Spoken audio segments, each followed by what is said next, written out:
ಬೆಳೆಸೋದ್ರಲ್ಲಿ ಈ ಹೋರಾಟ 19 ದಿನ ನಡೀತಾ ಇದೆ. ನನಗೆ ಗೊತ್ತಿದೆ, ನಮ್ಗೆ ಯಾವತ್ತಾರು ಬದಲಾವಣೆ ಪರಿವರ್ತನೆ ಆಗಿದೆ ಅಂದ್ರೆ ಯಾರೋ ಮೇಲಿಂದ ದಯಾ ದಾನ ದಾಕ್ಷಿಣ್ಯದಿಂದ ಅಲ್ಲ, ತಳಮಟ್ಟದ ಹೋರಾಟದಿಂದನೇ ನಮ್ಮ ಪರಿವರ್ತನೆ ಆಗಿದೆ ಅನ್ನೋದು ಸುಳ್ಳಿಲ್ಲ. ಈ ಹೋರಾಟ ನಾವು ಮುಂದುವರಿಸಬೇಕು.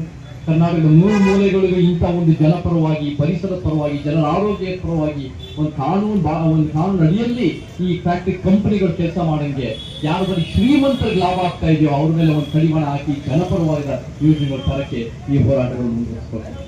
ನಾವು ಕೈಕೊಳ್ಳಿ ಇವತ್ತಿನ ದಿನ ನಮ್ಗೆ ಒಂದು ಹೋರಾಟ ನಿಜವಾಗ್ಲೂ ಒಂದು ಉತ್ತಮ ಹೋರಾಟ ಅಂದ್ರೆ ಎಷ್ಟು ಜನ ಸೇರ್ತಾರೆ, ಎಷ್ಟು ಮೀಡಿಯಾ ಹೆಡ್ಲೈನ್ ಬರುತ್ತೆ, ಎಷ್ಟು ಒಂದು ರೀತಿ ಘೋಷಣೆ ಗಟ್ಟಿಯಾಗಿ ಕೂಡ್ತೀವಲ್ಲ, ಎಷ್ಟು ನ್ಯಾಯಯುತವಾದ ಬೇಡಿಕೆ ಇರುತ್ತೆ, ಅದು ಬಹಳ ಮುಖ್ಯ ಆಗುತ್ತೆ.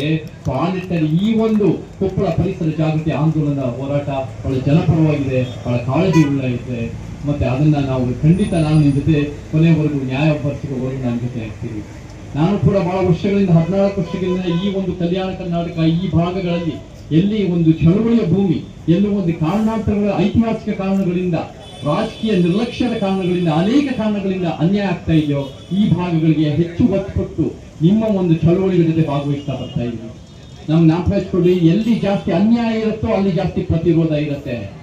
ಆ ಪ್ರತಿರೋಧನ ನಾವೆಲ್ಲರೂ ಜೊತೆಗೆ ಸೇರಿ ಒಗ್ಗಟ್ಟಾಗಿ ಒಂದು ಸೈದ್ಧಾಂತಿಕವಾಗಿ ನ್ಯಾಯ ಒದಗಿಸೋದು ಬಹಳ ಮುಖ್ಯ ಆಗುತ್ತೆ. ಸೊ ಈ ಒಂದು ಎಲ್ಲಿಂದ ನಾವು ಪರಿವರ್ತನೆ ಬರುತ್ತೆ ಕರ್ನಾಟಕಕ್ಕೆ ಅಂದ್ರೆ ಅದು ಕಲ್ಯಾಣ ಕರ್ನಾಟಕ ಕೊಪ್ಪಳದಿಂದಲೇ ಆ ಪರಿವರ್ತನೆ ಬರಕ್ಕೆ ಸಾಧ್ಯ. ಯಾಕಂದ್ರೆ ಈ ಒಂದು ಚಳುವಳಿ ಭೂಮಿಯಿಂದ ಖಂಡಿತ ಆ ಒಂದು ಅನ್ಯಾಯ ವಿರುದ್ಧ ಆಕ್ರೋಶ ಗಟ್ಟಿಯಾಗಿದೆ. ನಾನು ಕೂಡ ಒಂದು ಅನೇಕ ವರ್ಷಗಳಿಂದ ಈ ಒಂದು ಬೇರೆ ಬೇರೆ ಕಂಪನಿಗಳು, ಪರಿಸರ ನಾಶಗಳು, ಆರೋಗ್ಯದ ಸಮಸ್ಯೆಗಳಿಂದ ಏನೇನು ಬೇರೆ ಬೇರೆ ಭಾಗಗಳಲ್ಲಾಗಿರ್ಬೋದು, ಹೊರಗಿನಿಂದ ಈ ಒಂದು ರೀತಿ ಸ್ಯಾಂಡ್ ಮಾಫಿಯಾಗಳಿಂದ, ರಿಸಾರ್ಟ್ ಮಾಫಿಯಾಗಳಿಂದ ಆಗ್ತಿರೋ ಲ್ಯಾಂಡ್ ಸ್ಲೈಡ್ಗಳಾಗಿರ್ಬೋದು, ಒಂದು ಹೊಳಲ್ಕೆರೆ ಮತ್ತೆ ಚಿತ್ರದುರ್ಗ, ಬಳ್ಳಾರಿ, ಸಂಡೂರು ಮತ್ತೆ ತೋಳಗಲ್ನಲ್ಲಿ ಆಗ್ತಿರೋ ಬೇರೆ ಬೇರೆ ಮೈನಿಂಗ್ ಆಗಿರ್ಬೋದು, ಮತ್ತೆ ಇವತ್ತು ನಿಮ್ ಜೊತೆ ಕೊಪ್ಪಳದಲ್ಲಿರೋ ಈ ಕಂಪನಿಗಳಿಂದ ಏನೇ ನಾಶ ಆಗ್ತಾ ಇರೋದು, ನಿಮ್ ಜೊತೆ ಹೋರಾಟ ಮಾಡ್ಕೊಂಡು ಬರಬೇಕು. ಎಲ್ಲಾ ರೀತಿ ಅವೆಲ್ಲ ಹೋರಾಟಗಾರರು ಒಗ್ಗಟ್ಟಾಗಿ ಬಹಳ ಮುಖ್ಯ. ನಮಗೆ ಇವತ್ತಿನ ದಿನ ಈ ಒಂದು ಕಂಪನಿಗಳಿಂದ ನೀವೆಲ್ಲ ಗೊತ್ತು, ನಮಗೆ ಹಿರಿಯರು ಹೇಳ್ತಾ ಇದ್ರು 202 ಕಂಪನಿಗಳು, 28 ಬೃಹತ್ ಕಂಪನಿಗಳು. ಈ ಕಂಪನಿಗಳಿಂದ ಎಷ್ಟು ಪರಿಸರ ನಾಶ ಆಗ್ತಾ ಇದೆ, ಆರೋಗ್ಯ ಕ್ಯಾನ್ಸರ್ಗಳು ಬರ್ತಾ ಇದೆ, ರೈತರ ಬೆಳೆಗಳಿಗೆ ಹಾಳಾಗ್ತಾ ಇದೆ, ರೈತರ ಜೀವನ ಹಾಳಾಗ್ತಾ ಇದೆ.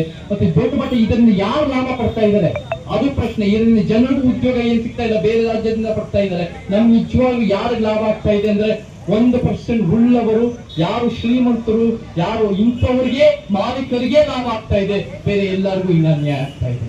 ಈ ಒಂದು ಬೇಡಿಕೆಗಳಲ್ಲಿ ಯಾರು ಕಾನೂನು ಉಲ್ಲಂಘನೆ ಮಾಡ್ತಾ ಇದ್ದಾರೆ ಅಂದ್ರೆ ಅವ್ರ ಮೇಲೆ ಒಂದು ಕಠಿಣ ಕ್ರಮ ಆಗ್ಬೇಕು, ಅದ್ರ ಹೇಳೋ ಮಾತಿಲ್ಲ. ಆದ್ರೆ ನಾವು ಬರೀ ಒಂದು ಹೋರಾಟ, ಈ ಒಂದು ಹೋರಾಟದಿಂದ ನಾವು ಪರಿಹಾರ ಸಿಗತ್ತಲ್ಲ. ನಮಗೆ ಒಂದು ಶಾಶ್ವತ ಪರಿಹಾರ ಅಂದ್ರೆ ನಾವು ಗಟ್ಟಿಗೆ ನಾವು ಕಾನೂನು ರೂಪಿಸೋರಾಗ್ಬೇಕು, ನಾವು ಯೋಜನೆ ನೀತಿ ತರೋರಾಗ್ಬೇಕು. ನಾವು ಕಾನೂನು ರೂಪಿಸೋರಂದ್ರೆ ಏನು? ಅದೇನು ಒಂದು ಸಮುದಾಯ ಅಲ್ಲ, ಒಂದು ಜಾತಿಯವರಲ್ಲ, ಒಂದು ಧರ್ಮದವರಲ್ಲ, ಒಂದು ಸಿದ್ಧಾಂತ ಆಗ್ಬರೋದು ಬಹಳ ಮುಖ್ಯ. ಪರಿಸರ ನಾಶಕ್ಕೂ ಉದ್ಯೋಗಕ್ಕೂ ಎಲ್ಲಾ ರೀತಿ ಪರಿವರ್ತನೆಗೂ ಒಂದಕ್ಕೊಂದು ಸಂಬಂಧ ಇದೆ. ಸೊ ನಾವು ಇದನ್ನ ತರಬೇಕು ಅಂದ್ರೆ, ಯಾರು ಇವತ್ತಿನ ಅಧಿಕಾರ ಹಿಡಿಬೇಕು ಅಂದ್ರೆ ಯಾರು ಸಮಾನತೆ, ನ್ಯಾಯ, ವೈಜ್ಞಾನಿಕತೆಯ ವಿಚಾರಗಳು ಅಳವಡಿಸ್ಕೊಂಡಿದ್ದಾರೋ, ಯಾರು ಸಂವಿಧಾನ ಪೀಠಿಕೆನ ಮುಖ್ಯವಾಗಿ ನಾವು ಎತ್ತಿಡ್ತಾ ಇದೀವೋ, ನಾವು ಅಧಿಕಾರ ಬರೋದು ಬಹಳ ಮುಖ್ಯ. ಅವಾಗಲೇ ಮಾತ್ರ ನಾವು ನಿಜವಾಗ್ಲೂ ನಾವು ಕಾನೂನುಗಳು ತಂದು ನಾವು ಬೇರೆ ಬೇರೆ ಯೋಜನೆಗಳು ತರಬಹುದು ಜನಪರವಾಗಿ. ಇವತ್ತಿನ ನಮ್ಮ ಫ್ಯಾಕ್ಟರಿಗಳಿಗೆ ಎಷ್ಟು ಅನ್ಯಾಯ ಆಗ್ತಾ ಇದೆ ನಿಮ್ಮೆಲ್ಲರೂ ಗೊತ್ತಿದೆ.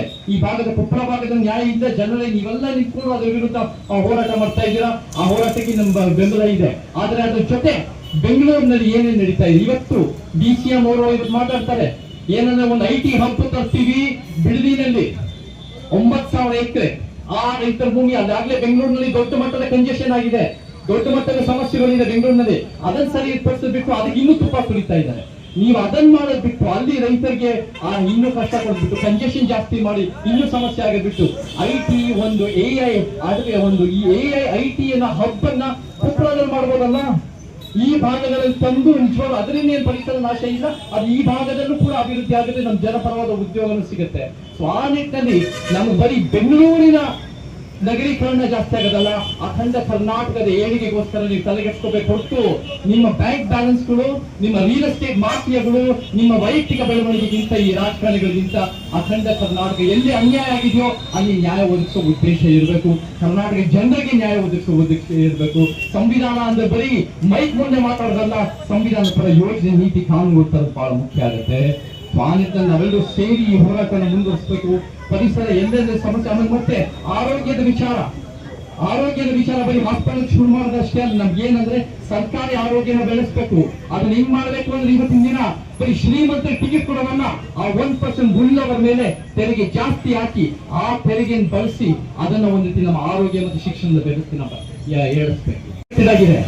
ಇವತ್ತು ಏನಾಗ್ತದೆ, ಎಲ್ಲಾ ರೀತಿ ನಾಶ ಆಗಿದೆ, ವ್ಯವಸ್ಥೆನೇ ಅನ್ಯಾಯದಲ್ಲಿದೆ. ಅದಕ್ಕೆ ಸರಿಪಡಿಸಬೇಕು, ಒಂದು ದೊಡ್ಡ ಪ್ರಮಾಣದ ಪರಿವರ್ತನೆ ಬೇಕು. ನಾವೆಲ್ಲ ಚಳುವಳಿಗೆ ಗಟ್ಟಿಯಾಗಿ ನಿಂತ್ಕೋಬೇಕು. ಯಾವ ಚಳುವಳಿ ಅಂದ್ರೆ ಪರಿಸರವಾದಿಗಳಾಗಿರ್ಬೋದು, ದಲಿತ ಬಹುಜನ, ರೈತ ಕಾರ್ಮಿಕ, ಪ್ರಾದೇಶಿಕ ಮಹಿಳಾ ಸಂಘಟನೆಗಳು, ಭ್ರಷ್ಟಾಚಾರ ವಿರೋಧಿ, ಯಾರ್ಯಾರು ಒಂದು ಉತ್ತಮ ಸಮಾಜಕ್ಕೆ ಒಂದು ಗಟ್ಟಿಯಾದ ಒಂದು ಕೆಲಸ ಮಾಡ್ತಾ ಇದ್ರು ವೈಜ್ಞಾನಿಕವಾಗಿ ನಾವೆಲ್ಲರೂ ಗಟ್ಟಿಯಾಗಿ ನಿಂತ್ಕೊಳ್ಳೋದು ಬಹಳ ಮುಖ್ಯ. ನಮ್ಗೆ ವೈಜ್ಞಾನಿಕ ಬೆಳವಣಿಗೆ ಬಹಳ ಮುಖ್ಯ. ನಿಮ್ಮ ಮನೆಯಲ್ಲಿ ನೀವು ಯಾವ ಧರ್ಮನೋ ಯಾವ ನಂಬಿಕೆಗಳು ಅದು ನಿಮ್ಮ ಮನೆಗೆ ಸೇರಿದ್ದು, ನಿಮ್ಮ ಧರ್ಮ ಕ್ಷೇತ್ರಕ್ಕೆ. ಆದ್ರೆ ಉತ್ತಮ ರಾಜ್ಯ, ಉತ್ತಮ ದೇಶ ಕಟ್ಟಬೇಕು ಅಂದ್ರೆ ವೈಜ್ಞಾನಿಕವಾಗಿ ಯಾವ ಮೌಂಟ್ ಮ್ಯಾಜಿಕ್ ಇಂದ ನಮ್ಗೇನು ಪ್ರಯೋಜನ ಆಗಿಲ್ಲ. ಅಂಕಿಅಂಶಗಳು, ಲಾಜಿಕ್ ಇಂದ ನಮ್ಗೆ ಬೇಕಾಗಿದೆ. ಯಾವ ದೇಶ ನಮ್ಮ ಮಾದರಿ ದೇಶ? ಇವಾಗ ಪರಿಸರ ಉಳಿಸ್ತಾ ಇರೋದು, ಇವಾಗ ದೊಡ್ಡ ಪ್ರಮಾಣ ಆರೋಗ್ಯದ ಬೆಳವಣಿಗೆ ಯಾವ ದೇಶಗಳು ಮಾದರಿ? ಯಾವ ಅಮೆರಿಕ ದೇಶ ಅಲ್ಲ, ಯಾವ ಇಸ್ರೇಲ್ ದೇಶ ಅಲ್ಲ. ನಾರ್ತ್ ಉತ್ತರ ಯುರೋಪಿನ ದೇಶಗಳು 5 ದೇಶಗಳಿದೆ ಅಲ್ಲಿ. Sweden, Denmark, Iceland, Finland, Norway. ಆ 5 ದೇಶಗಳಲ್ಲೂ ಪ್ರಪಂಚದಲ್ಲೇ ಸಂತೋಷ 200 ಚಿಲ್ಲರೆ ದೇಶಗಳು ಅವರೇ ನಂಬರ್ 1. ಶಿಕ್ಷಣ, ಆರೋಗ್ಯ ಪ್ರಪಂಚದಲ್ಲೇ ಉತ್ತಮ. ಲಿಂಗ ಅಸಮಾನತೆ ಇಲ್ಲ, ಆರ್ಥಿಕ ಅಸಮಾನತೆ ಇಲ್ಲ, ಪರಿಸರ ನಾಶ ಇಲ್ಲ, ಪೊಲೀಸ್ ವ್ಯವಸ್ಥೆ ಅದ್ಭುತವಾಗಿದೆ. ಮತ್ತೆ ಬಹಳ ಮುಖ್ಯವಾಗಿ ಎಲ್ಲರೂ ಕೂಡ ಅಲ್ಲಿ ವೈಜ್ಞಾನಿಕವಾಗಿ ಆಲೋಚನೆ ಮಾಡ್ತಾರೆ. ಯಾವ ಮೌಢ್ಯತೆಯನ್ನು ದಿಂಡನ್ನು ನಂಬಲ್ಲ, ಅವರ ವೈಜ್ಞಾನಿಕತೆಯಿಂದ ಮಾಡ್ಕೊಂಡು ದೇಶ ಕಟ್ಟಬೇಕು. ಸೊ ಆ ವೈಜ್ಞಾನಿಕತೆಯಿಂದ ಕಟ್ಟರೆ ಮಾತ್ರ ಈ ಆಳುವ ಶಕ್ತಿಗಳಿಗೆ ನಾವೊಂದು ರೀತಿ ಅವ್ರ ಮೇಲೆ ಕಡಿವಾಣ ಹಾಕ್ಬೋದು, ಒಂದು ಪರಿಹಾರ ತರಬಹುದು. ನಾವು ಗಟ್ಟಿಯಾಗಿ ಸಂಘಟನೆ ಮುಖಾಂತರ ತಂದು ನಾವು ಯೋಜನೆ ತರಬೇಕು. ಯಾಕಂದ್ರೆ ಇವತ್ತಿನ ರಾಜಕಾರಣಗಳು ಏನಾಗಿದ್ದಾರೆ, ಕೇಂದ್ರ ಸರ್ಕಾರ ಆಗಿರ್ಬೋದು, ರಾಜ್ಯ ಸರ್ಕಾರ ಆಗಿರ್ಬೋದು, ನಮ್ಮ ರಾಜ್ಯದ ಪಕ್ಷಗಳ ವ್ಯಕ್ತಿಗೆ ಅಲ್ಲಿ ಒಂದು ಫ್ಯಾಕ್ಟರಿ ಮಿನಿಸ್ಟರ್ ಆಗಬೇಕು ಅನ್ನೋ ಕಾರಣಕ್ಕೆ ಹೊರತು ಜನರ ಒಂದು ರೀತಿ ಬೆಳವಣಿಗೆಗೋಸ್ಕರ ಕಾಳಜಿ ಇಲ್ಲ. ಇವತ್ತಿನ ದಿನ ರಾಜ್ಯ ಸರ್ಕಾರ ಬರೀ ಶ್ರೀಮಂತ, ಯಾರು ಮೈನಿಂಗ್ ವಿರುದ್ಧ ಅನ್ನೋ ರೀತಿ ದೊಡ್ಡ ಪಾದಯಾತ್ರೆ ಮಾಡ್ತಾರೆ ಮುಖ್ಯಮಂತ್ರಿ 2010ರಲ್ಲಿ. ಅವರೇ ತಂದ್ಬಿಟ್ಟು ಮೈನಿಂಗ್ ಲಾಬೀಸ್ಗಳಿಗೆ ರಾಜಕೀಯ ಕೊಟ್ಬಿಟ್ಟು ಅವ್ರನ್ನ ಮಿನಿಸ್ಟರ್ ಮಾಡ್ತಾರೆ. ಎಲ್ಲಿದೆ ಪರಿವರ್ತನೆ, ಎಲ್ಲಿದೆ ಪರಿಹಾರ? ಈ ವ್ಯವಸ್ಥೆನೆ ಹಾಳಾಗಿದೆ. ನಮಗೆ ಏನ್ ಬೇಕಾಗುತ್ತೆ ಅಂದ್ರೆ ಸಂವಿಧಾನಾತ್ಮಕವಾದ ಒಂದು ರಾಜಕೀಯ ಪರಿವರ್ತನೆ ಬೇಕಾಗಿದೆ. ನಾವೆಲ್ಲರೂ ಗಟ್ಟಿಯಾಗಿ ನಿಂತು ಅದು ನಮ್ಮ ಜನಪರವಾಗಿ ನಿಂತ್ಕೊಳ್ಳೋಣ. ಅದನ್ನು ಕೂಡ ಪ್ರಾಮಾಣಿಕ ಪ್ರಯತ್ನ ಮಾಡೋಣ. ಕರ್ನಾಟಕದ 224 ಮತಕ್ಷೇತ್ರದಲ್ಲೂ ಒಂದು ಸಮಾಜ ಶಕ್ತಿ ಕಟ್ಟೋಣ ಅಂತ ಹೇಳಿ ನಿಮ್ಮ ಪರಿಸರದ ಬಗ್ಗೆ ಹೋರಾಟದ ಜೊತೆ ಎಂದೆಂದು ಹೋಗ್ತೀನಿ.